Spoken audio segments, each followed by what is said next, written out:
Domnul Deprez, pentru 1 minut și 30 de secunde.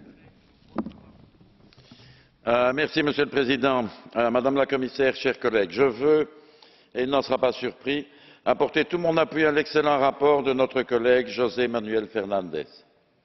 J'apprécie tout particulièrement la priorité très nette qu'il donne à ce qu'il appelle les 3 E, c'est-à-dire en réalité la croissance et l'emploi. Vous le savez bien, mes chers amis, l'Europe a besoin de croissance comme de pain.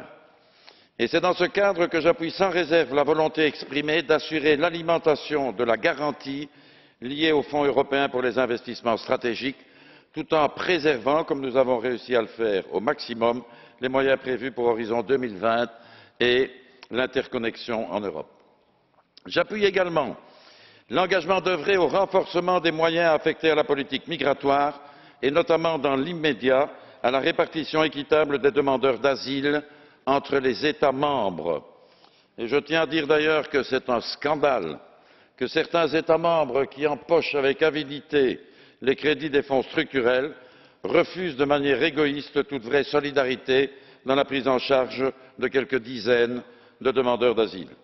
Je soutiens également la demande formulée par notre rapporteur de prévoir les moyens nécessaires pour financer l'agenda européen de sécurité récemment proposé par la Commission.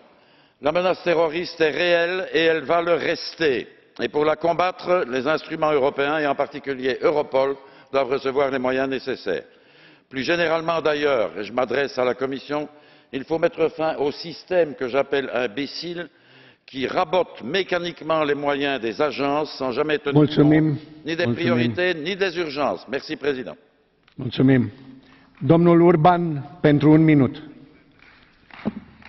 Señor Fernández, nuestro grupo ha presentado numerosas enmiendas y muchas de ellas han sido introducidas y creo que, a nuestro juicio, mejoran el documento.